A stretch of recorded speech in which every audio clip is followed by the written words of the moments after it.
Islamic ক্ষেত্রেও, রাজনৈতিক ক্ষেত্রেও এবং সামাজিক ক্ষেত্রেও অনেক বিষয়ের সিদ্ধান্ত গৃহীত হচ্ছে ফেসবুকের মাধ্যমে।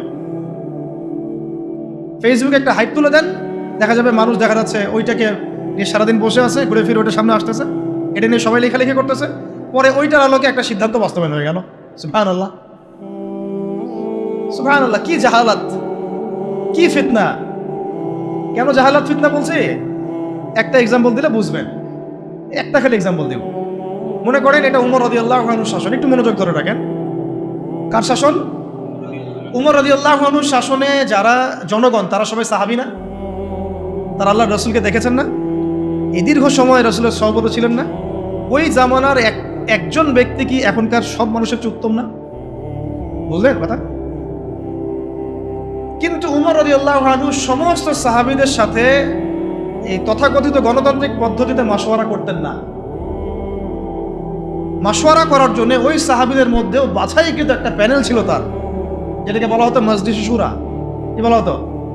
মজলিসে শুরা। তার মধ্যে বড় বড় বরেণ্য সাহাবী ছিলেন। আলী রাদিয়াল্লাহু আনহু ছিলেন, উসমান রাদিয়াল্লাহু আনহু ছিলেন, তালহা রাদিয়াল্লাহু আনহু ছিলেন, আব্দুর রহমান বিন আউফ ছিলেন রাদিয়াল্লাহু আনহু, আর কি জুবাইর ইবনে আওয়াম রাদিয়াল্লাহু আনহু ছিলেন। এরকম প্রায় 10 জন 15 জন সাহাবীর একটা প্যানেল ছিল। দেখেন, সাহাবীদের যুগেও তিনি বাছাইকৃত মানুষদের সাথে মাশওয়ারা করে সিদ্ধান্ত নিতেন। আমি কি পয়েন্ট বোঝাতে পারছি? সাহাবীদের যুগেও তিনি বাছাইকৃত সাহাবীদের সাথে মাশওয়ারা করে সিদ্ধান্ত নিয়ে রাষ্ট্র পরিচালনা করতেন। আর আমরা ফেসবুকের হাইপ থেকে সিদ্ধান্ত নেই। ফেসবুকে কাকে মানুষ হিরো মনে করছে, কাকে কার ভিউজ বেশি, কার ফলোয়ার্স বেশি, কে কোন হাইপে চলছে ইত্যাদি। আউযুবিল্লাহি মিন যালিক। এই হাইপের খপ্পরে পড়লে সবসময় সিদ্ধান্ত সঠিক হবে না, বেশিরভাগ ক্ষেত্রে ভুলও হইতে পারে। অমুক ইসলামিক সংগঠনের আমির কে হবে, এটার ফয়সালা হচ্ছে ফেসবুকে। আর ফেসবুক তো ইউজ করতেছে সবাই, মানুষ, জিন, ইনসান, গরু, ছাগল, হাঁস, মুরগি সবগুলো। যেদিন বুঝে না, যে আলেম না, যে কোরআন পড়তে পারে, যে পারে না, সবাই ইউজ করতেছে, সবাই মতামত দিচ্ছে। আর সবার মতামত সামনে যখন আসতেছে একটা বিশৃঙ্খল অবস্থা। একটা এক্সাম্পল দিলাম। উমর রাদিয়াল্লাহু আনহু সমস্ত সাহাবীদের মধ্যে থেকে বাছাইকৃত সাহাবীদেরকে নিয়ে মজলিসে শুরার মধ্য দিয়ে সিদ্ধান্ত নিয়ে রাষ্ট্র চালিয়েছেন বলেই তো ওই যুগটাকে বলি আমরা সোনালী যুগ। ওই জামানায় যদি ফেসবুক থাকতো তাহলে অবস্থা খারাপ ছিল। সলফে সালেহিনদের যুগে এই ফিতনাটা আসে নাই বলে তাদের চরিত্র আল্লাহ পাক হেফাজত করেছে। এখনকার যুগে যদি আবু হানিফা রাহিমাহুল্লাহ বয়ান করা শুরু করে, তার বয়ানের যে কত ভুল মানুষ ধরা শুরু করবে আল্লাহই ভালো জানেন ফেসবুকে। যাই হোক, ওইটা আলাদা ইস্যু, আমি ওইদিকে আর গভীর করছি না। আমি বলতে চাচ্ছিলাম যে মাথার উপরে কি রাখা ভাই? বরেণ্য ওলামায়ে কেরামদের, মুরব্বীদের একটা প্যানেল রাখা, অন্তত 5 জন 10 জন, যতজন পারেন আপনি, অন্তত একজন বলবো আমি, অন্তত কয়জন? অন্তত একজন আপনার শাইখ থাকা উচিত, মুহাক্কিক, হকপন্থী, আলেম, শাইখ থাকা উচিত। এবং তাদেরকে আপনি ফেসবুকে খুঁজে পাবেন জরুরি না, কারণ বরেণ্য ওলামায়ে কেরামদের আমি দেখেছি তাদের 99%ই ফেসবুক ইউজ করে না। তার মানে কি বাংলাদেশে কোনো আলেম নাই? ফেসবুকে ঢুকলে তো আপনি যাদেরকে দেখছেন এরা বাদ দিয়ে কি বাংলাদেশে কোনো আলেম নাই?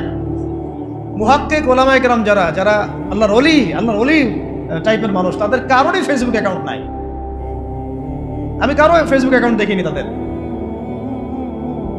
তাহলে আমরা কিসের মানদণ্ডে কি ফয়সালা করতেছি? এখন এই মানুষগুলো কি আমার দরজায় হেঁটে হেঁটে আসবেন, না আমাদেরকে তাদের কাছে যেতে হবে? তো কই আমরা জাতিগত সিদ্ধান্ত নেওয়ার সময় কই গেলাম, কই যাচ্ছি, কোথায়? ওরা খোঁজারও তো চেষ্টা করছেন। আমাকে বলেন, একটা দলিল দেই। ওই যে মুসা আলাইহিস সালাম যখন জানলেন যে তার চেয়ে একজন জ্ঞানী মানুষ আছে, মনে আছে? আল্লাহ পাক তাকে জানালেন যে তুই সবচেয়ে জ্ঞানী মানুষ নও পৃথিবীতে, তোমার চেয়ে একজন জ্ঞানী মানুষ আছে, তার নাম খিজির। তার নাম কি? খিজির আলাইহিস সালাম। তো মুসা আলাইহিস সালাম কি বললেন যে তাকে আমার কাছে আল্লাহ পাঠাই দেন, তো আমি তার কাছ থেকে মশওয়ারা নেই, পরামর্শ নেই, বরং বললেন যে আল্লাহ ওয়াইজ ক্বালা মুসা লিফাতাহু লা আবরাহু হাত্তা আবলুগা মাজমাআল বাহরাইন আও আমদি হুকুবা। সুবহানাল্লাহ, কি চমৎকার আয়াত, কি চমৎকার আয়াত! আমি বুঝাতে পারবো না আয়াতের ব্যাখ্যাটা আপনাদেরকে। যখন মুসা আলাইহিস সালাম জানলেন যে তার চেয়েও একজন জ্ঞানী মানুষ, মুহাক্কিক একজন মানুষ আছেন, আল্লাহর ওলি আছেন, হ্যাঁ, তখন তিনি বললেন ওয়াইজ ক্বালা মুসা বলল লিফাতাহু, তার সাথে একজন যুবক ছেলে ছিলেন, ইউশা বিন নুন। তো তাকে বললেন যে লা আবরাহু, আমরা ক্লান্ত হব না, ক্ষান্ত হব না, হাত্তা আবলুগা মাজমাআল বাহরাইন, যতক্ষণ আমরা 2 সাগরের মিলনস্থলে পৌঁছাচ্ছি, আও আমদি হুকুবা, না পৌঁছাতে যদি যুগ লেগে যায় আমি হাঁটবো, তবুও আমি তাকে চাই। সুবহানাল্লাহ, সুবহানাল্লাহ। আল্লাহ পাক বলেছিলেন যে তাকে পাবা 2 সাগরের মিলনস্থলে। কোথায় পাবা? 2 সাগরের মিলনস্থলে, মাজমাউল বাহরাইন। মুসা আলাইহিস সালাম বলেন যুগ যুগ যদি হাঁটতেও হয়, হুকুবা শব্দ শোনেন নাই, 80 হুকুবা জাহান্নামে থাকতে হবে নামাজ না পড়লে। হুকুবা মানে একটা লম্বা সময় বোঝানো হয়। প্রয়োজনে আমি যুগ যুগ চলতে থাকবো, তবুও ওই মানুষের সহবত আমি চাই, শান্ত আমি হব না। সাথে নিলেন একজনকে, চলো। এই যে হাঁটা শুরু করলেন, চলতে চলতে চলতে চলতে কত বছর হাঁটতে হয়েছে আল্লাহ ভালো যায়।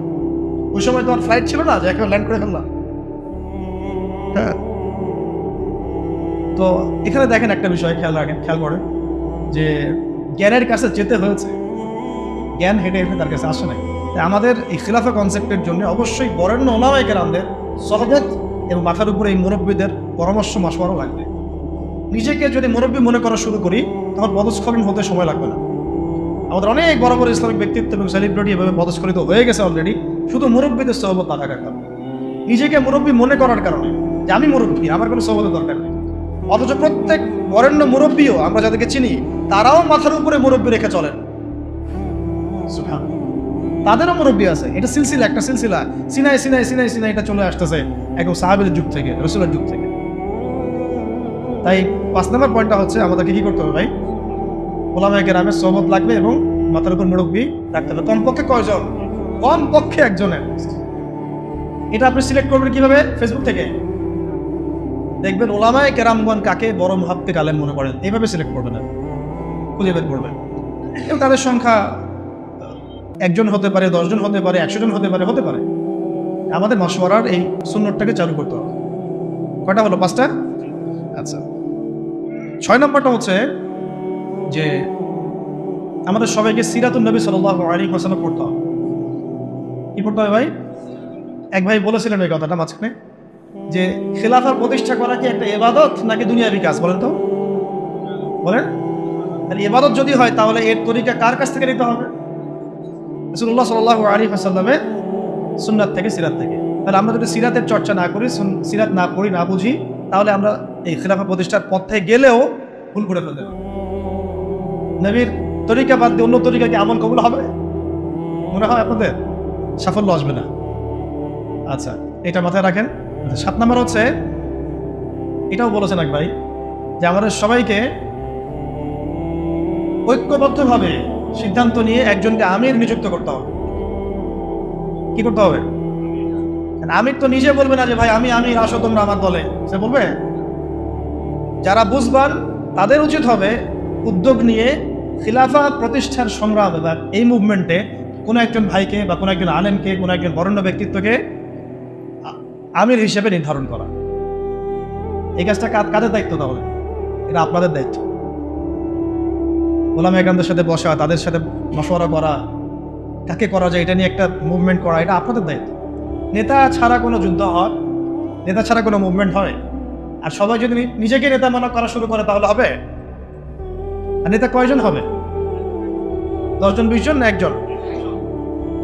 একটা মুভমেন্ট তখন সফল হবে যখন সেখানে একজন বরেণ্য, আল্লাহর কাছে কবুল একজন বান্দা, যিনি দায়িত্ব চেয়ে নিচ্ছেন না, চাচ্ছেন না যে আমাকে আমির করো, বরং মানুষ বুঝে শুনে তাকে আমির করছে। এরকম কোনো মানুষ যখন বিচক্ষণ বিদগ্ধ একজন আমির থাকবে মাথার উপরে, তখন এই মুভমেন্টটা সফলভাবে চলবে। এটা হলো আমাদের কাজ। তাহলে আমির একটা বড় বিষয়। কারণ দেখুন, সাহাবীরা একজন নেতার অধীনে নেতৃত্বে চলেছে, তাই না? সাহাবীর যুগের পরে আবু বকর রাদিয়াল্লাহু আনহুর সময় কে আমির ছিল? একজন। কয়জন? নাকি উমর রাদিয়াল্লাহু আনহু আমির, বাকিরা কি সবাই আমির? সবাই কি আলাদা আলাদা আমির? একজন আমির ছিলেন, তিনি আবু বকর রাদিয়াল্লাহু আনহু। তারপরে উমর রাদিয়াল্লাহু আনহুর সময় কি একজন আমির না 10 জন আমির? উসমান রাদিয়াল্লাহু আনহুর সময়, আলী ইবনে আবি তালিবের সময় একজন। কিন্তু আমি একটা এক্সাম্পল দিয়ে বুঝালাম যে আমির যখন একজন থাকে, তখন সমাজের শৃঙ্খলা বজায়। 10 জন ইমারতের দায়িত্ব যদি দাবি করে আমিও আমির, তুমি অমুক আমির, তুমি তমুক আমির, তাহলে বিশৃঙ্খলা সৃষ্টি হবে, তখন খিলাফা মুভমেন্টটা পড়ে যাবে। 8 নম্বর হচ্ছে, আমিরের হাতে বায়াত জরুরি। কি জরুরি? আমিরের হাতে হাত রেখে বায়াত নেওয়া জরুরি, শরিয়াতের, তাজকিয়ার এবং জিহাদের এবং খেলাফার। বায়াতবিহীন কোনো ইমারত দাঁড়াতে পারবে না। কেন? কারণ আমরা যখন বরেণ্য ওস্তাদদের কাছে, মুরব্বীদের কাছে বায়াত করি, তখন কোনো ব্যবসা শুরু করার আগেও তার সাথে পরামর্শ করি যে আমি এটা করতে যাচ্ছি, ওস্তাদ কেমন হবে, ভালো না মিস, বা আমি এটা শুরু করতে যাচ্ছি, আপনার মশওয়ারা যাচ্ছি, এই পরিস্থিতিতে আমাদের কি করা উচিত, মশওয়ারা যাচ্ছি। প্রত্যেকটা বিষয় তখন সে আমিরের উপর আমরা মশওয়ারা করেছিলেন। আর যখন আপনি বায়াতবিহীন, তখন আপনি যা ইচ্ছা তাই করতে পারেন, কারণ আপনি তো আনুগত্য করেননি আমার, বা আপনি তো সেই আমিরের আনুগত্য করেননি। তার কাছে আল্লাহ পাককে সাক্ষী রেখে তো আপনি তার হাতে হাত রেখে প্রতিশ্রুতি দেন নাই যে আমি আপনাদের সাথে আছি, আল্লাহর জন্য আমি আপনার এই মুভমেন্টে আছি এবং ইনশাআল্লাহ আমি এর জন্য আমার জানমাল ব্যয় করবো। আপনি তো করে প্রতিশ্রুতিই দেন নাই, তাহলে আপনার দ্বারা গাদ্দারি হবে না, এর কোনো নিশ্চয়তা আছে? কোনো নিশ্চয়তা আছে? এই সুন্নত উঠে গেছে সমাজ থেকে। এটা শুধু এক শ্রেণীর আমরা ওই যে পীর মুরিদি সিলসিলার মধ্যে রেখে দিয়েছি। এটা যে রাষ্ট্রীয়ভাবেও প্রযোজ্য ছিল, একটা আন্দোলনের ক্ষেত্রে প্রযোজ্য ছিল, একটা মুভমেন্টের ক্ষেত্রে প্রযোজ্য ছিল, জিহাদের ক্ষেত্রে প্রযোজ্য ছিল, এটা আমরা বলে গেছি। সাহাবীদের শোনেন, কোন সাহাবী নবীর কাছে বায়াত না করে মুসলিমই হতে পারে আর নাই। যেই মুসলিম হয়েছেন হাতে হাত রেখে বায়াত করেছেন, করেন নাই ইসলামে বায়াত। তারপরে যখনই নবী সাল্লাল্লাহু আলাইহি ওয়াসাল্লাম কাউকে কোনো সারিয়া অভিযানে পাঠিয়েছেন বা কোনো গাজওয়ায় পাঠিয়েছেন বা উনি নিজেও গিয়েছেন, তখন সবার আগে জিহাদের বায়াত হয়েছে। এমনকি ওই হুদায়বিয়ার সন্ধির সময়ও যখন খবর ছড়িয়ে পড়লো ওসমান রাদিয়াল্লাহু আনহুকে হত্যা করা হয়েছে, ওইখানেও ওই গাছের নিচে বায়াত হয়েছে যে আমাদের হাতে অস্ত্র নাই, তাতে কি তবু ওসমানকে ছাড়া নিয়ে আসবো, না হলে যুদ্ধ হবে। বায়াতবিহীন কোনো জিহাদ হয় না, মনে রাখবেন। বায়াতবিহীন কি হয় না? একা একা আপনি কিছুই করতে পারবেন না। একটা জামাআ, ইমারা, আমির, সামউ ওয়া তাআ এবং বায়আ ছাড়া মুভমেন্টগুলো হয় না। এই জন্যই ওই পর্যায়ে পর্যন্ত যেতে পারছি না। আর যারা দেখেন ওই পশ্চিমা শক্তির মরল, নাম না হয় নাই বললাম, ওই রাষ্ট্রের নামও নিতে ইচ্ছা করে না আমার, তাদেরকে যে পিটিএ বের করছে খোরাসান থেকে, 20 বছর ধরে মাইট দিছে, তাদের মধ্যে এই সুন্নতগুলো ছিল। আমির ছিলেন, ইমারা ছিল, জামাআ ছিল, ঐক্য ছিল, বায়াত ছিল। এইটা আমাদের মধ্যে উঠে গেছে, এটা জরুরি। বায়াত কটা হলো? ওটা আমির লাগবে, বায়াত লাগবে এবং অনুসারী লাগবে। 9 নম্বর কি লাগবে? অনুসারী লাগবে। অনুসারীদের কর্তব্য হচ্ছে সামি'না আতা'না, সামি'না আতা'না, শুনলাম মানলাম, শুনলাম মানলাম। হ্যাঁ, যদি আমিরের মধ্যে এমন কিছু দেখা যায় যে সে সরাসরি কোরআন সুন্নাহর বিরোধী কোনো কাজ করছে, তখন আপনার ওই কথার উপর কোনো ইয়া নাই, আপনাকে শুনতে হবে না, মানতে হবে না, তখন এটা নাই। যেমন আবু বকর রাদিয়াল্লাহু আনহু যখন খলিফা হয়েছেন, আপনারা একটু এটা গুগলও সার্চ করলেও পাবেন, কিতাব না করলেও গুগলও পাবেন। যখন তিনি খলিফা হয়েছেন তখন জাতির উদ্দেশ্যে একটা ভাষণ দিয়েছেন। কত মিনিটের ভাষণ জানি? কত সেন্টেন্সের ভাষণ? 4 থেকে 5টা সেন্টেন্সের ভাষণ। পুরো জাতির উদ্দেশ্যে ভাষণ দিচ্ছেন খলিফা হওয়ার পরে। কত সেন্টেন্সে? 4 থেকে 5টা বাক্যের ভাষণ। তাহলে কোন জাতি চিন্তা করেন, আর কত মানে বড় আল্লাহর ওলি তিনি, এটাও চিন্তা করেন। আবু বকর রাদিয়াল্লাহু আনহু বলছেন যে আমি তোমাদের মধ্যে সর্বশ্রেষ্ঠ মানুষ নই, মানে আমি মনে করি না যে আমি তোমাদের মধ্যে সর্বশ্রেষ্ঠ মানুষ, কিন্তু আমাকে তোমাদের মানে আপনাদের পক্ষ থেকে এই দায়িত্ব দেওয়া হয়েছে। 1 নম্বর সেন্টেন্স শেষ। 2 নম্বর হচ্ছে আসিদকু আমানা ওয়াল কাযিবু খিয়ানা, সত্য এবং সত্যবাদিতা হচ্ছে আমানত, এবং মিথ্যা, এই যে প্রতারণা, মিথ্যা, এগুলো হচ্ছে খিয়ানত। 2টা সেন্টেন্স, ঠিক আছে? দাঈফুম মিনকুম কাওয়িউন ইনদি হাত্তা আখুযা হাক্কা লাহু ইনশাআল্লাহ। তোমাদের মধ্যে যারা দুর্বল তারাই আমার কাছে সবচেয়ে বেশি শক্তিশালী। হ্যাঁ, তোমাদের মধ্যে যারা দুর্বল তারা আমার কাছে সবচেয়ে বেশি শক্তিশালী, যতক্ষণ পর্যন্ত মানে আমি তোমাদের হকটা আদায় না করছি। আর কাওয়িউন ফীকুম মিনকুম দাঈফুন ইনদি হাত্তা আখুযা হাক্কা মিনহু ইনশাআল্লাহ। আর তোমাদের মধ্যে যারা শক্তিশালী মনে করো তারাই আমার কাছে দুর্বল, যতক্ষণ না তোমাদের কাছ থেকে আমি গরিবের হকটা আদায় না করছি। চিন্তা করুন, ভাষণ দেখছেন? কটা সেন্টেন্স হলো? আরেকটা হচ্ছে 5 নম্বর হচ্ছে যে আল্লাহ পাক ওই জাতিকে সম্মানিত করেন যে জাতি জিহাদের পথ বেছে নিয়েছে। আর যখন কোনো জাতি জিহাদের রাস্তা ছেড়ে দেয়, আল্লাহ পাক তখন তাকে অসম্মানিত করেন। কত নম্বর সেন্টেন্স? 5। আর 6 নম্বর একটা সেন্টেন্স ছিল, হ্যাঁ মনে করছে, যে আর কোনো জাতি তখনই ধ্বংস হয় যখন তার মধ্যে অশ্লীলতা ছড়িয়ে পড়ে। কুমু লিস-সালাহ ইয়ারহামুকুমুল্লাহ, সালাতের জন্য দাঁড়াও, আল্লাহ তোমাদের প্রতি রহম করুন। শেষ ভাষণ জুমার আগে হয়েছে, এটা জুমার নামাজের আগে। এটা বুঝতে পারছেন? তো আমির যেমন লাগবে এরকম অনুসারী লাগবে। আরেকটা কথা মাঝখানে স্কিপ হয়ে গেছে। উনি বলেছিলেন যে আমি তোমাদেরকে যতক্ষণ পর্যন্ত আল্লাহ এবং তার রাসূলের দিকে চালাই ততক্ষণ তোমরা আমার আনুগত্য করো। আমি তোমাদেরকে যতক্ষণ পর্যন্ত আল্লাহ এবং তার রাসূলের দিকে চালাই ততক্ষণ তোমরা আমার কি করবে? আনুগত্য করবে। আর আমি যদি তোমাদেরকে আল্লাহ এবং তার রাসূলের দিকে না চালাই, ঠিক আছে, আমি যদি তোমাদেরকে আল্লাহ এবং তার রাসূলের দিকে না চালাই তাহলে ফালা তুআতা লি আলাইকুম, আমার উপরে তোমাদের কোনো আনুগত্য নেই। তবে সামান্য বিষয়েই যে তার আনুগত্য ছেড়ে দিতে হবে এমন না, তাকে নসিহত করতে হবে, পরামর্শ দিতে হবে, সংশোধনের চেষ্টা করতে হবে, ধৈর্য ধরতে হবে। 10 নম্বর পয়েন্টটা হচ্ছে যে সূরা ভিত্তিক সিদ্ধান্ত নেওয়া। কি করা?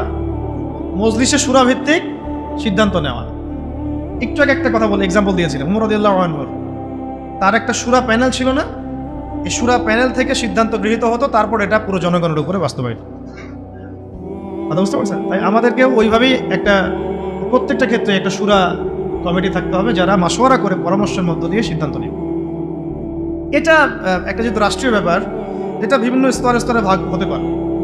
যেমন কেন্দ্রীয় একটা সূরা কমিটি, সূরা সদস্য, জেলাভিত্তিক সূরা সদস্য, থানাভিত্তিক সূরা সদস্য, এভাবে হয়তো একটা চেইন অফ কমান্ড থাকতে পারে, কিন্তু মূল সূরা থাকবে একটা কেন্দ্রীয়।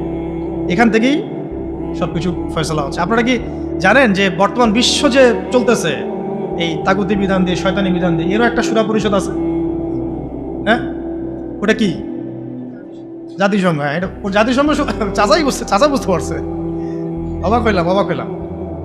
জাতিসংঘ না, জাতিসংঘের সাধারণ পরিষদ না, কিন্তু জাতিসংঘের সিকিউরিটি কাউন্সিল। দুটা ওখানে প্যানেল আছে, কিন্তু একটা সাধারণ পরিষদ, একটা হচ্ছে কি সিকিউরিটি কাউন্সিল। সিকিউরিটি কাউন্সিল থেকে সিদ্ধান্ত গৃহীত হয় যে কি হবে না হবে, কোন কোথায় কি করবো। কে জানে বাংলাদেশ নিয়ে বড় কি প্ল্যান করতেছে, আল্লাহ ভালো জানে। জ্ঞান তো করতেছে।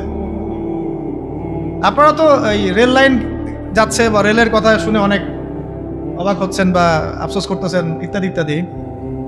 কালকে যদি শুনেন যে সেন্ট মার্টিনও গায়েব হয়ে গেছে তাহলে অবাক হওয়ার কিছু নাই।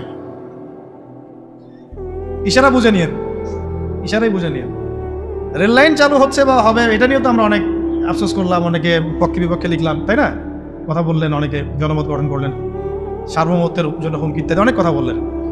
এখন আগামীকাল যদি দেখেন যে সেন্ট মার্টিন নাই বাংলাদেশের ম্যাপ থেকে, ওখানে অন্য কোনো রাষ্ট্রের মানে সামরিক ঘাঁটি হয়ে গেছে, অবাক হওয়ার কিচ্ছু নাই। কারণ সব যত শয়তানির গোড়া এখন ওই পশ্চিমার মধ্যে, ওই জায়গাতে তারা এগুলা মাথা কাটায়, কি করবে না করবে, কোথায় কি। শোনেন, এটা তো কিছুই না, বাংলাদেশ তো ছোট রাষ্ট্র, একটা দুর্বলই বলা যায় বিশ্বের প্রেক্ষাপটে। আরবের 8-10টা রাষ্ট্রকে 2-3 বছর 4 বছরের ব্যবধানে আরব বসন্তের স্লোগান দিয়ে পুরাই চেঞ্জ করে ফেলে দিয়েছে। এটা এমন এক দাজ্জালীয় শক্তি। দাজ্জাল তো মানুষের রূপে আসে নাই, অনুসারী তো ওরা তৈরি করে রেখে দিছে।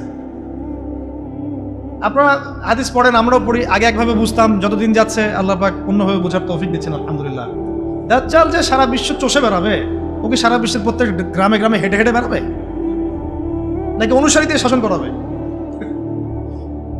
কমন সেন্স না? সব জায়গায় যে ওকে প্রত্যেকটা নূরপুরে ওকে আসতে হবে ওর শাসন প্রতিষ্ঠা করার জন্য? ওর কোনো এজেন্ট থাকলেই যথেষ্ট।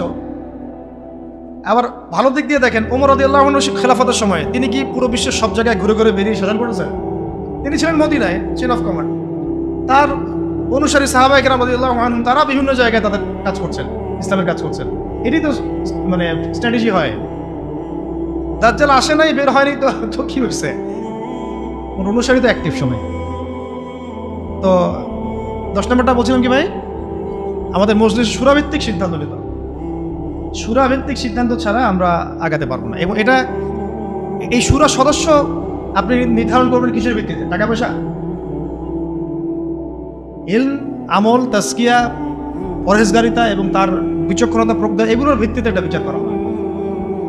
এখানে একজন ব্যক্তি থাকতে পারেন যার বয়স 20 বছর, এমন ব্যক্তিও মজলিসে সূরায় থাকতে পারে, তার যদি জ্ঞান, প্রজ্ঞা, বিচক্ষণতা থাকে, কোনো সমস্যা নাই, আমল থাকে। আবার এমন একজন ব্যক্তি যার বয়স 50, 60, 70, তিনিও থাকতে পারেন। এটা সিদ্ধান্ত টাকা পয়সা, পদ, পদবী, ক্ষমতার ভিত্তিতে হবে না, যেটা আমাদের এখানে সুন্নত হয়ে গেছে, নাউযুবিল্লাহ। আপনারা কি জানেন ওমর রাদিয়াল্লাহু আনহুর যুগে তিনি একজনকে খুব কাছে রাখতেন, এক সাহাবীকে। যদিও তার বয়স তখন অনেক কম ছিল, মানে কম বলতে মোটামুটি কম ছিল। তার নাম আব্দুল্লাহ বিন আব্বাস রাদিয়াল্লাহু আনহু। আব্দুল্লাহ বিন আব্বাস রাদিয়াল্লাহু আনহু আল্লাহ নবী সাল্লাল্লাহু আলাইহি ওয়াসাল্লামের চাচাতো ভাই। তার বয়স কিন্তু অন্য সাহাবীদের চেয়ে বেশি ছিল না, তিনি তাকে কাছে রাখতেন। কারণ কি জানেন? কারণ নবীজি সাল্লাল্লাহু আলাইহি ওয়াসাল্লাম তারই চাচাতো ভাইয়ের বুকে মাথায় হাত রেখে একটা দোয়া করে দিয়েছিলেন। আমাদের নবীজি একদিন রাত্রেবেলা উঠে ইস্তেঞ্জা করতে গিয়েছেন, বের হয়ে দেখেন যে কেউ একজন তার জন্য অজুর পানি রেখে দিচ্ছে। ঠিক আছে, তো নবীজি অবাক হয়ে গেছেন যে কে পানি রাখছে এখানে আমার জন্য। আব্দুল্লাহ বিন আব্বাস রাদিয়াল্লাহু আনহু বললেন যে আমি রাখছি। ছোট তখন তিনি 10, 12, 14 বছর বয়স। কত বিচক্ষণ, কেয়ারফুল দেখেন যে নবীজি ইস্তেঞ্জা গেছেন, আমি একটু খেদমত করে দিই, একটু পানি আগায় দিই। এই পানিটা পেয়ে নবী সাল্লাল্লাহু আলাইহি ওয়াসাল্লাম তাকে বুকে জড়ায় ধরে মাথায় হাত বুলায় দোয়া করছিলেন সাল্লাল্লাহু আলাইহি ওয়াসাল্লাম যে আল্লাহুম্মা ফাক্কিহহু ফিদ-দীন ওয়া আল্লিমহু তা'ওয়ীল। আল্লাহ আপনি তাকে দ্বীনের গভীর বুঝ দান করেন এবং তাকে এই যে কোরআনের এগুলোর ব্যাখ্যা বিশ্লেষণ করার তৌফিক দান। তিনি হয়েছেন পরবর্তীতে রাইসুল মুফাসসিরিন, সমস্ত মুফাসসিরদের সর্দার যাদেরকে বলা হয় তার মধ্যে একজন হচ্ছেন আব্দুল্লাহ বিন আব্বাস রাদিয়াল্লাহু। তার বয়স তখন কম, তারপরেও উমর রাদিয়াল্লাহু আনহু তাকে কাছে বসে রাখতেন, পরামর্শ নিতেন, আয়াতের ব্যাখ্যা জানতে চাইতেন। উমর রাদিয়াল্লাহু আনহু কি কম জানেন? হ্যাঁ, উমর রাদিয়াল্লাহু আনহু কি কম জানেন? তারপরেও তিনি তাকে এইভাবে খাতির যত্ন করতেন, যাতে যদি কোনো ভুল কিছু না হয়, মানে ভুল কিছু যেন না হয় তার কাছ থেকে জেনে নেওয়া, যদিও তার বয়স কম। আর এখন তো মানে আহলুল ইলমদেরকে মূল্যায়নই করেন না আপনারা। হুজুররা কোথায় ছিল? বক্তব্যটা এরকম, হুজুরদের দিয়ে কি হবে? হুজুরদের সাথে এসবের কি সম্পর্ক? রাজনীতির সাথে হুজুরের কি সম্পর্ক? ওখানে আমরা যাব কেন?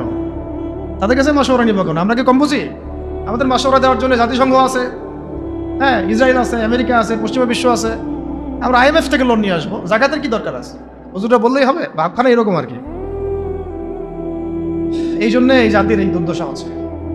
আল্লাহ পাক যেন যারা বুঝে নাই, আর যারা এখন বর্তমান তাদেরকে যেন বোঝার তৌফিক দান করে। আমরা দোয়া করবো সবার জন্য।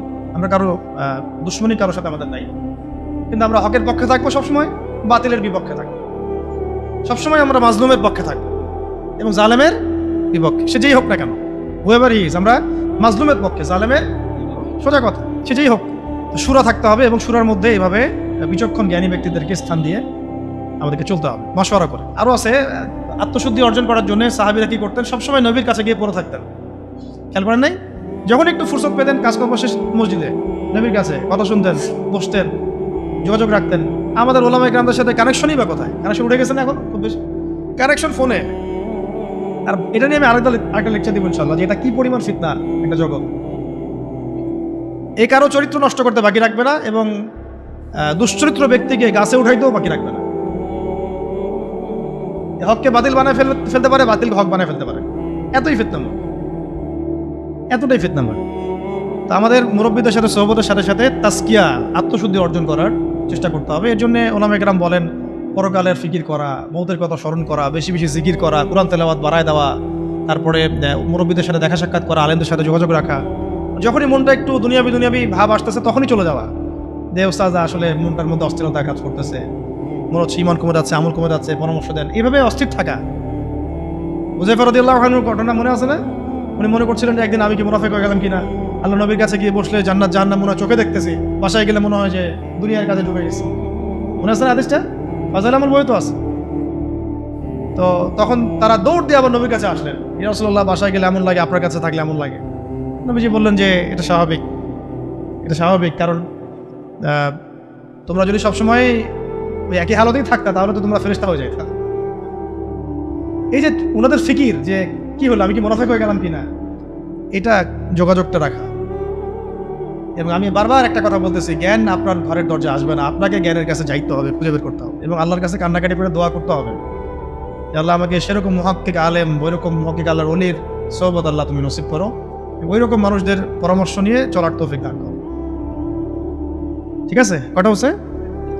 আচ্ছা, এবার আসি, এগুলো একটু স্ট্রং, একটু একটা বলে শেষ করতেছে। 12 নম্বর হচ্ছে শারীরিক এবং মানসিকভাবে শক্তিশালী হওয়া। কি ঘুম আসলে একটা কাজ করেন, জায়গা পরিবর্তন করেন। এটা কিন্তু ঘুম চলে যাওয়ার একটা সুন্নাত, জায়গা পরিবর্তন করলে ঘুম চলে যাবে। 12 না এটা? শারীরিক মানসিক দুই দিক থেকেই শক্তিশালী হওয়ার চেষ্টা করা। কারণ ইসলামের সুন্নত এটা নয় যে আমি গিয়ে মায়ের খাবো। জিহাদের মাঠে সাহাবীরা কখনো এই উদ্দেশ্যে যান নাই যে গেছি আমাকে মারো আমি শহীদ হয়ে যাবো, এইভাবে যান নাই তারা কখনো। বরং গিয়েছেন এই উদ্দেশ্যে যে আমি কাফেরের গর্দান উড়াই দিব। এবং সেই প্রস্তুতি, সেই প্রিপারেশন, সেই ফিজিক্যাল স্ট্রেংথ, তার প্রশিক্ষণ, এদাত, এগুলো তাদের ছিল। ওইটা এমন যুগ ছিল যখন প্রত্যেক ঘরে ঘরে জন্ম থেকেই মানুষ এগুলো শিখত। তীর নিক্ষেপ করা, তরোয়াল চালানো, কুস্তি ইত্যাদি ইত্যাদি, এগুলো জন্ম ছোটবেলা থেকেই মানুষ এগুলো শিখত। এখন তো এটা মানে সব ঘরে ঘরে নাই, আলাদা করে আমরা প্রশাসনিক বাহিনী তৈরি করেছে।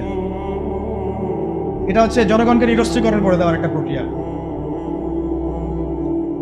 কিন্তু যাদেরকে প্রশিক্ষিত করছি তারা আবার পশ্চিমাদের দাসত্ব করতেছে, ওদের সেবা দশে বসে আছে। একটা জাতিসংঘের মিশনকে তারা মনে করতেছে জান্নাতের টিকিট পেয়ে গেছে, নাউযুবিল্লাহি মিন যালিক, তাই না? একটা মিশনের জন্য আপনি কোনো ক্ষেত্রে মুজাহিদ ভাইয়ের বুকে গুলি চালিয়ে দিচ্ছেন। আল্লাহ পাক আপনাদেরকে বোঝার তৌফিক দান করেন। এটাকে ইদাআত বলে, শরীয়তের ভাষায় কি বলে? ইদাআত মানে হচ্ছে মানে শারীরিক মানসিকভাবে শক্তিশালী হওয়ার চেষ্টা করা। অ্যাটলিস্ট আপনার ফিজিক্যাল এক্সারসাইজগুলো করা, মার্শাল আর্টস শেখা, বা তারপরে সেলফ ডিফেন্স শেখা। এখন তো আর ওই পরিবেশ নাই যে সবাই ওইসব অস্ত্র চালানো শিখতে পারবে, এটা তো সবার ক্ষেত্রে প্রযোজ্য হচ্ছে না। কিন্তু অ্যাটলিস্ট মেন্টালি এবং ফিজিক্যালি স্ট্রং থাকার চেষ্টা করো। কারণ এটা সুন্নত নয় যে আমি গিয়ে মায়ের খেয়ে চলে আসবো। সাহাবেরা এই উদ্দেশ্যে জিহাদের মাঠে যান নাই, বরং গিয়েছেন কোন উদ্দেশ্যে? যে আমি মারবো, যদি আল্লাহ পাক আমার ওখানে শাহাদাত দিকে রাখেন তাহলে সেখানে আমার শাহাদাত হবে না। 313 জন নিয়ে যখন আমরা 1500 জনকে হারাচ্ছি, তার মানে কি বুঝতে পারতেছে? তারা কি ফিজিক্যালি এবং সামরিক দিক থেকে দুর্বল ছিলেন? আলী রাদিয়াল্লাহু আনহু একাই তিনি 10-20 জনের জন্য যথেষ্ট ছিলেন। উমর ইবনে খাত্তাব একাই 10 জনের জন্য যথেষ্ট ছিলেন। হামজা রাদিয়াল্লাহু আনহু যেদিন শাহাদাত বরণ করেছেন উহুদের দিন, ওই দিনও তিনি এমনভাবে যুদ্ধ করেছেন যে তাকে হত্যা করেছিল ওই দিন, তার নাম ওয়াহশী। নাম কি মনে আছে? ওয়াহশী। তাকে চুক্তি করা হয়েছিল যে যদি তুমি শুধু দূর থেকে তাকে বল্লম নিক্ষেপ করে হত্যা করবে, এতটুকুই তোমার কাজ, তোমাকে মুক্ত করে দেওয়া হবে। আমরা বলবো রাদিয়াল্লাহু আনহু, কারণ তিনি পরবর্তী ইসলাম কবুল করেছিলেন। এবং এই ওয়াহশী রাদিয়াল্লাহু আনহুর হাতে আবার মুসাইলামা কাযযাব মারা গেছে। তারও অবদান এখানে। আল্লাহ পাক তাকে জীবনটা ঘুরাই দিচ্ছেন। আল্লাহ পাক তাকদীরের মালিক, দেখেন কিভাবে আল্লাহ পাক জীবন ঘুরাই দেন। বলতে চাচ্ছি যে যেদিন হামজা রাদিয়াল্লাহু আনহুকে এইভাবে শাহাদাত বরণ করতে হয়েছে, শহীদ করা হয়েছে, ওই দিন ওয়াহশী নিজের মুখেই বলেছিল, সিরাতের মধ্যে আছে যে আমি অনেকবার চেষ্টা করছিলাম যে কোন দিক থেকে তাকে আক্রমণ করা যায়, কিন্তু তার সামনে যাওয়ার সাহস আমার হচ্ছিল না, কারণ সে সাদা জামা পরে উড়ন্ত বাস পাখির মতো যুদ্ধ করতেছে, সামনেই কেউ যাইতে পারতেছিল না। হামজা রাদিয়াল্লাহু আনহু এত বড় বীর ছিলেন। পরবর্তীতে তিনি বলেন যে আমি পাথরের আড়ালে লুকিয়েছিলাম, পিছন দিক থেকে আমি তাকে দূর থেকে বর্ষা নিক্ষেপ করেছিলাম, যেটা তার নাভির নিচ দিয়ে এদিক দিয়ে বের হয়ে গেছিল। বর্ষা ঢুকে যাওয়ার পরেও ওয়াহশী বলছেন, পরেও তিনি ঘুরে আমাকে আক্রমণ করার জন্য চেষ্টা করছিলেন, কিন্তু তাকে সময় তার সাথী দেয় না, সময় তাকে সাথ দেয়, পড়ে গেছেন। তো মানে যখন বর্ষা ঢুকে গেছে তখনও তিনি তরল উঁচু করে মারার জন্য চেষ্টা করেছিলেন, কিন্তু শেষ মুহূর্তে পারেন। এই ঘটনাটা নিজের মুখে ব্যাখ্যা করেছেন ওয়াহশী। যখন মক্কা বিজয় হয়ে গেছে না, তখন নবী সাল্লাল্লাহু আলাইহি ওয়াসাল্লাম সবাইকে মাফ করে দিয়েছেন, সবাই ইসলাম কবুল করতে আসছেন, ওয়াহশীও আসছে। মানে বেলাল রাদিয়াল্লাহু আনহু তাকে ধরে নিয়ে আসছেন, আরে এখন ইসলাম কবুল করো, নাহলে তোমরা করতে পারবা, আর কেউ বাঁচাতে পারবে না তোমাকে। তখন আল্লাহ নবী তাকে জিজ্ঞাসা করেছেন যে কিভাবে হামজাকে হত্যা করেছিলে তুমি? তখন তিনি নিজের মুখে বিবৃতি দিয়েছেন। এটা শুনে নবী সাল্লাল্লাহু আলাইহি ওয়াসাল্লাম নবী হিসেবে বায়াত নিয়েছেন তার ইসলামের জন্য। কিন্তু আরেকটা স্টেটমেন্ট তিনি দিয়েছিলেন যে যদি তোমার চেহারাটাকে আমার সামনে থেকে দূরে রাখতে পারো তাহলে সেটাই করো। এই কথাগুলো, এ ধরনের কোনো স্টেটমেন্ট যদি আমরা দিই অনলাইনে, মানুষ বলবে অহংকার প্রদর্শন করছে। এগুলো গায়রাত, এগুলো ব্যক্তিত্ব। ইসলামের বীর সেনা হামজাকে তুমি হত্যা করেছো, সে আমার চাচা ছিল, খুব মানে মহব্বতের চাচা, দুধ ভাই। কষ্ট পেয়েছেন তিনি, এটা তাই না? তার লাশকে চিড়ে ফেলা হয়েছে, কলিজা ছিঁড়ে খাওয়ার চেষ্টা করা হয়েছিল, পারে নাই। এটা আসলে তাকদীর। পরবর্তীতে আল্লাহ রাব্বুল আলামিন তাকে তৌফিক দিয়েছেন, তার হাতে আবার মুসাইলামা কাযযাব, মহামিথ্যাবাদী ভণ্ডনবী, তার মানে খালাস। একইভাবে তিনি মুসাইলামা কাযযাবকে হত্যা করেছেন, দূর থেকে বল্লম নিক্ষেপ করে একেবারে জান বাজি রেখে। তারপরে তিনি বলছেন একটা স্টেটমেন্টে যে আজকের পর থেকে আমি মুসলিম সমাজের মধ্যে হাঁটবো, কেউ আমাকে কাতিল হামজা বলবে না। আজকের পর থেকে আমি মুসলিম সমাজের মধ্যে হাঁটবো, কেউ আমাকে বলবে না যে হামজার কাতিল। বলবে সে হচ্ছে মুসাইলামা কাযযাবের কাযযাব। বাইরে একটা কথা বলে ফেলি মাঝখানে, আমাদের সমাজে এই যে কাদিয়ানী মুভমেন্ট চলতেছে, এরা এই যুগের মুসাইলামা কাযযাব। এরা কি এই যুগে মুসাইলামা কাযযাব?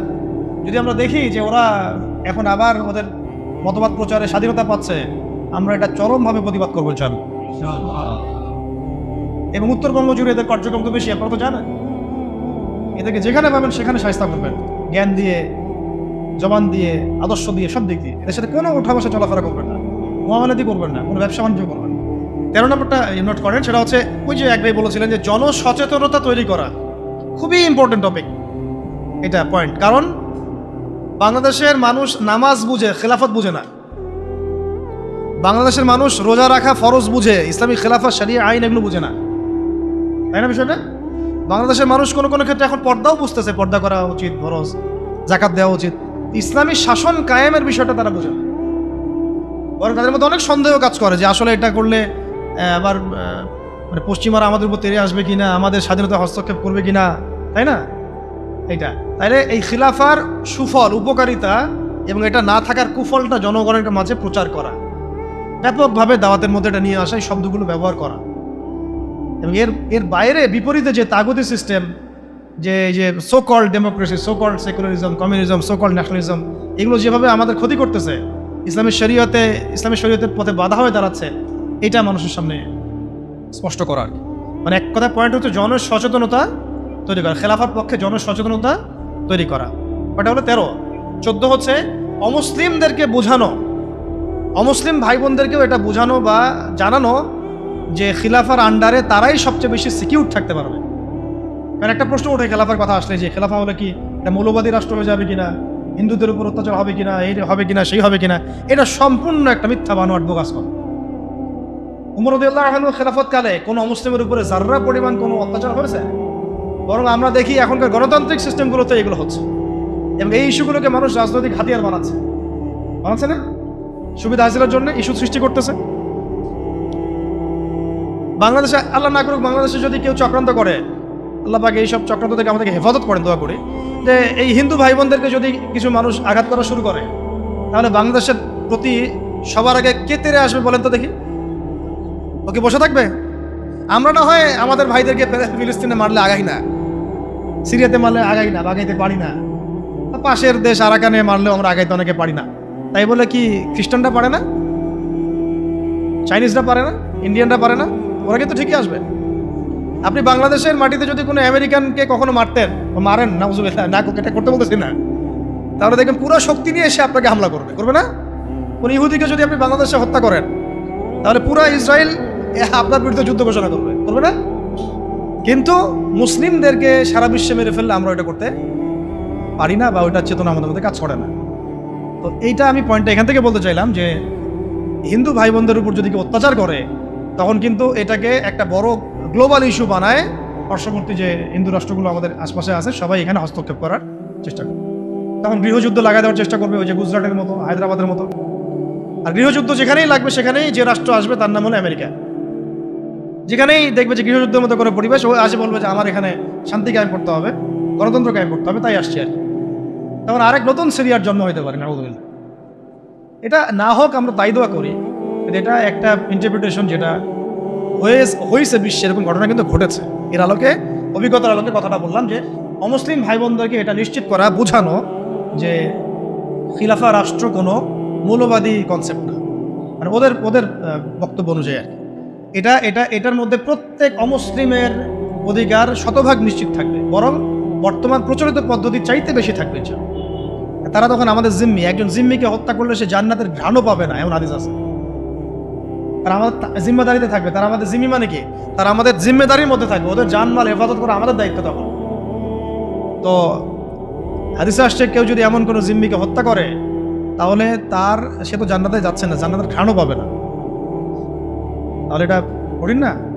এই সচেতনতা তৈরি করা এটা খুব ইম্পর্টেন্ট একটা কাজ। তাই একজন বললেই হবে না, আপনাদের সবাইকে এখন থেকে কথার মধ্যে এই বিষয়গুলো আনতে হবে যে শুধুমাত্র নামাজ, রোজা, হজ, জাকাত এই বিষয়গুলোই ইসলাম নয়, বরং ইসলামিক শাসন প্রতিষ্ঠা করার জন্য আমাদের চেষ্টা করতে হবে। ইসলামী ল, ইসলামী শরিয়া আইন, ইসলামিক খেলাফা কনসেপ্ট, এই কনসেপ্টটা সবাইকে বুঝানো। আমি খুব আশা করেছিলাম যে এই ধাক্কায় হয়তো ইসলামী খেলাফতের দিকে হয়তো আমরা একটু মুভ করতে পারতে পারি, কিন্তু আবারও হতাশ হলাম, চরমভাবে হতাশ হলাম। আর আমরা দেখলাম যে মাজলুমের বিজয় হলো, জালেমের পতন হলো, এরকম করে আমরা দেখলাম। ইতিহাসে হয়েছে, ফেরাউন ধ্বংস হয়েছে, নমরুদ ধ্বংস হয়েছে, কিন্তু আমরা যেন ওই ফেরাউনের কবল থেকে নিষ্কৃতিপ্রাপ্ত এই উদ্ধত বনু ইসরায়েলের মতো হয়ে না যায় আবার। বুঝতে পারছি কথা? ফেরাউনের কবল থেকে মুক্তি পাওয়ার মাত্র 40 দিনের মাথায় বনু ইসরায়েল বাছুর পূজা শুরু করছিল। কত দিনের মাথায়? আর আমরা তো 40 দিন লাগে নাই, 7 দিনের মাথায় আমরা মাশাআল্লাহ ট্রান্সজেন্ডার, সুদ, পশ্চিমাদের দাস, এমন কিছু মানুষকে আমরা আমাদের মাথার উপরে নিয়ে চলে আসলাম। আল্লাহ আমাদেরকে বোঝার তৌফিক দান। এখন আমরা আশা করছিলাম যে এই মুভমেন্টগুলোর মধ্য দিয়ে হয়তোবা, যেহেতু এখানে ওলামায়ে কেরাম সম্পৃক্ত ছিলেন, বড় বড় সংগঠনগুলো সক্রিয় অংশগ্রহণ করেছেন, কেউ বলেছেন, কেউ লিখেছেন ইত্যাদি, এবং ছাত্র জনতা সবাই আমভাবে ছিলেন, হয়তোবা তাদেরকে বোঝানো যাবে যে ইসলামিক বিষয়গুলো বাস্তবায়ন করা এটাই মুখ্য সময়। কিন্তু আমরা আবারও হতাশ হলাম আর কি। জানি না ভবিষ্যতে কী হবে, তবে আমার আশঙ্কা যে খিলাফা স্টেট এভাবে বাস্তবায়িত হবে না। আর ওই কনসেপ্টটা এই প্রজন্ম অনেক কিছু করছে, সাহসিকতা দেখাচ্ছে, ওদের মধ্যে উদ্যম আছে, সাহস আছে, জীবন দেওয়ার মানসিকতা আছে, কিন্তু ওদেরকে আমরা তাওহীদ বুঝাইতে পারতেছি না, তাই না? ওরা দেশপ্রেমে করতেছে, জালেমের বিরুদ্ধে দাঁড়াচ্ছে, জালেমের বিরুদ্ধে দাঁড়াই গেছে, তারা দেশপ্রেমের চেতনায় লালন করতেছে, অন্যায় সহ্য করতেছে না, সাহস দেখাচ্ছে, ওদের বুদ্ধি আছে, ওদের মাশাআল্লাহ ওদের ডেডিকেশন আছে, সব কিছু আছে। তাওহীদ বুঝাতে পারছি না আমরা যে এই কাজগুলো করতে হবে আল্লাহর জমিনে, আল্লাহর হুকুম কায়েমের জন্য, আল্লাহর জমিনে গণতন্ত্র কায়েম করার জন্য না, আল্লাহর জমিনে এই তথাকথিত জাতীয়তাবাদ আর ধর্মনিরপেক্ষতা কায়েম করার জন্য না। এই ডেডিকেশনগুলোই দরকার আমাদের আল্লাহর জমিনে খিলাফা কায়েম করার জন্য। এই মেসেজটা আমরা ইয়াং জেনারেশনকে দিতে চাই বা দেওয়া উচিত। এইটার জন্য আমাদের সবার কথা বলা উচিত, কারণ আমার বিশ্বাস এদেরকে তারা হবে ইনশাআল্লাহ। যা তারা করে দেখিয়েছে, আমাদের বিশ্বাস এই জেনারেশনকে দিয়ে হবে ইনশাআল্লাহ সবার। তবে তাদেরকে তো ছোটবেলা থেকে এইসব বোঝানো হয়নি, পড়ানো হয়নি, জানানো হয়নি, তারা তো ওই ধাঁচে বড় হয়ে ওঠে নাই। একটা হাদিস মনে রাখবেন, তাহলে আপনাদেরকে এটা বুঝতে সুবিধা হবে। একজন ব্যক্তি এসে জিজ্ঞাসা করেছিলেন, এই হাদিসটা দিয়ে দিই অনলাইনে, যে ইয়া রাসূলুল্লাহ সাল্লাল্লাহু আলাইহি ওয়াসাল্লাম, কে শহীদ, কে?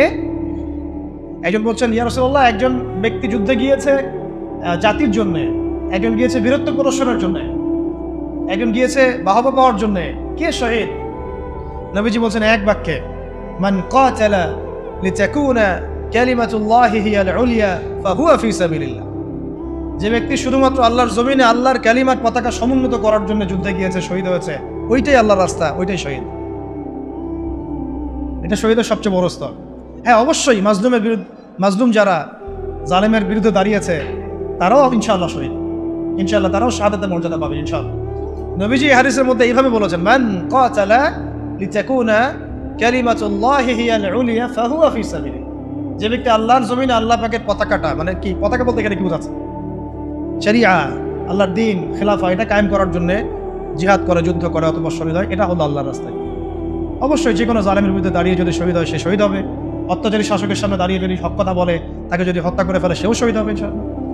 অনেক স্তর আছে, এটা সর্বোচ্চ স্তর। সাহাবীরা কিন্তু এই চেতনাতেই যুদ্ধে গিয়েছেন। সাহাবীরা কি ভাষার জন্য যুদ্ধে গিয়েছিলেন? সাহাবীরা কি মানে কি বলবো, দুনিয়াবি কোনো স্বার্থে যুদ্ধে গিয়েছেন, জিহাদে গিয়েছেন? তারা শুধু আল্লাহর দ্বীন কায়েমের জন্য জিহাদে গিয়েছে। অন্য কোনো স্বার্থ ছিল? এমনকি তাদেরকে এই স্বার্থও ছিল যে যুদ্ধে জয় হলে আমি গনিমত পাবো অনেক। হ্যাঁ, এই নিয়ত ছিল, যুদ্ধ জয় হলে আমি অনেক গনিমত পাবো, সম্পত্তি হবে, আমাকে বীর বলবে, ইত্যাদি ইত্যাদি। এরকম কোনো একটাই লক্ষ্য উদ্দেশ্য নিয়ে তারা ঝাঁপিয়ে পড়েছেন, সেটা হচ্ছে আল্লাহর জমিনে আল্লাহর তাওহীদ, লা ইলাহা ইল্লাল্লাহ, এই কালিমা যেন প্রতিষ্ঠিত হয়। আল্লাহর কালিমা প্রতিষ্ঠা হওয়া মানে আল্লাহ পাকের শাসন, আল্লাহ পাকের বিধান, খেলাফা, এটা যেন বাস্তবায়ন হয়। মানে এক কথায়, আমার কথা এক কথা, জমিন আল্লাহর, হুকুম চলবে আল্লাহ, সহজ কথা শেষ। এই জমিন কার? আল্লাহর জমিন, বিধান চলবে কার? আল্লাহর। আল্লাহর জমিন, শাসন চলবে কার? এখানে শাসক হচ্ছে আল্লাহর প্রতিনিধি, শাসক জনগণের কাছে মুখাপেক্ষী না। এখানে শাসক কার প্রতিনিধি? আল্লাহর প্রতিনিধি। আল্লাহকে রাজি খুশি করার জন্য সে জনগণকে ভালো রাখবে, জনগণের কাছে বাহবা পাওয়ার আশায় না, যে আমি আপনাদের জন্য এটা এটা করতেছি, যে আপনারা আমাকে ভালো বলবেন, এই নিয়েতেও না, বরং আল্লাহ তুমি দেখো আমি তোমার দেওয়া দায়িত্ব পালন করতেছি। কেন ওমর রাদিয়াল্লাহু আনহু রাতের অন্ধকারে ঘুরে বেড়াতেন আর মানুষের দুঃখ দুর্দশা দেখতেন? কেন কেন তিনি দেখলেন যে একটা চুলার মধ্যে এক মা রান্না করতেছেন, খাবার নাই, নিজে গিয়ে বাইতুল মাল থেকে নিজের কাঁধে করে নিয়ে এসে তিনি তাদেরকে দিলেন? কি কি উদ্দেশ্যে? ওই মায়ের কাছে কোনো বাবা পাওয়ার উদ্দেশ্যে? ওই বাচ্চাদের কাছে কোনো বাবা পাবেন এই উদ্দেশ্যে? ভালো বলবেন এই উদ্দেশ্যে? দুনিয়াবি কোনো স্বার্থে? কোশ্চিনকালেও না। শুধু এক আল্লাহকে খুশি করার জন্য এবং তার ভয়ে যে আমার আন্ডারে যদি কোনো ব্যক্তি জুলুমের শিকার হয় তাহলে তো আল্লাহ পাক আমাকে ধরতে পারে, আর আমি যদি এই তার এই দুঃখ দুর্দশা দূর করে দেই, আল্লাহ পাক আমার দুঃখ দূর করে দিল, সন্তুষ্ট হবে। এখানে একটা মারাত্মক পয়েন্ট আছে যেটা আমরা মিস করতেছি। তরুণ ভাইদেরকে বলবো, নিয়াত ঠিক করে নাকি? আপনি কোন নিয়াতে এবং কি উদ্দেশ্যে লড়াই করছেন এবং সংগ্রাম করছেন? অবশ্যই জালেমের বিরুদ্ধে দাঁড়িয়ে যাওয়াটা অনেক বড় একটা সওয়াবের কাজ এবং এটা বিশাল মর্তবা, কিন্তু কাজ এখানে শেষ নয়। কাজ শেষ হবে কখন? যখন আল্লাহ পাকের জমিনে আমরা আল্লাহর খেলাফত বাস্তবায়ন করব। আমার কথা কি বুঝতে পারতেছেন আপনারা? তাই আমরা এই সচেতনতা তৈরি করবো এবং তরুণ ভাইদেরকে বুঝাবো, তাদের পর্যন্ত বার্তা পৌঁছানোর চেষ্টা করবো। এরপর যদি তারা না বুঝে আবার ঘুরে ফিরে সেই পশ্চিমাদের ট্র্যাপে পড়ে যায়, তাহলে আফসোস করা ছাড়া আমাদের কিছুই করার নেই। তখন ওয়াল্লাহি তখন এই হাজার হাজার শহীদের রক্তের সাথে গাদ্দারি হয়ে যাবে, হবে না? তখন ওয়াল্লাহি আল্লাহর কসম এই হাজার শহীদের সাথে গাদ্দারি হয়ে যাবে। তারা তো পশ্চিমাদের সেবা দাস হওয়ার জন্য রক্ত দেয় নাই। আমাদের ভাইরা যারা জীবন দিল কয়দিন আগে আপনারা দেখলেন, তারা কি পশ্চিমা কোনো গোষ্ঠীর দাস হওয়ার জন্য রক্ত দিয়েছে? তারা স্বাধীনতা চেয়েছে। স্বাধীনতা মানে কি? আমি বুক ফুলায় সিংহের মতো চলবো আমার দেশে এবং আল্লাহর পাকের ইবাদত করব, কেউ আমাকে কিছু বলবে না, অমুসলিমরা নিরাপদে থাকবে, আমরা ওদের কোনো ক্ষতি করবো না, এবং আমরা আল্লাহ পাকের জমিনে আল্লাহ পাকের বিধানগুলো বাস্তবায়ন করবো, ওই আলোকে আমরা দেশ শাসন করবো। এটা উদ্দেশ্য না? এই উদ্দেশ্য যদি বাস্তবায়িত না হয় তাহলে আমরা তাদের সাথে অনেক বড় গাদ্দারি করে ফেলব। কোন মুখ নিয়ে আমরা তাদের সামনে কিয়ামতের মাঠে দাঁড়াবো এটাও ভাবতে হবে, আমাদের চিন্তা করতে হবে। সেদিন যখন দেখা হবে তাদের সাথে, তারা তো আমাদেরকে প্রশ্ন করবে যে আমরা তো রক্ত দিয়ে আসলাম, তোমরা আবার সুধী মহাজনকে কেন মাথার উপরে বসাইলে?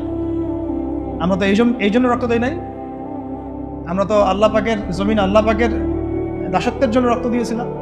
গাদ্দারি করেন না শহীদ ভাইদের সাথে। আমি জানি মাসওয়ারা আপনারা ওলামায়ে কেরাম, বরেণ্য ওলামায়ে কেরামদের সাথে করছেন, অন্য থিঙ্ক ট্যাঙ্ক আছে আপনাদের, কিন্তু আল্লাহ না করুক, দোয়া করে এমনটা যেন না হয়।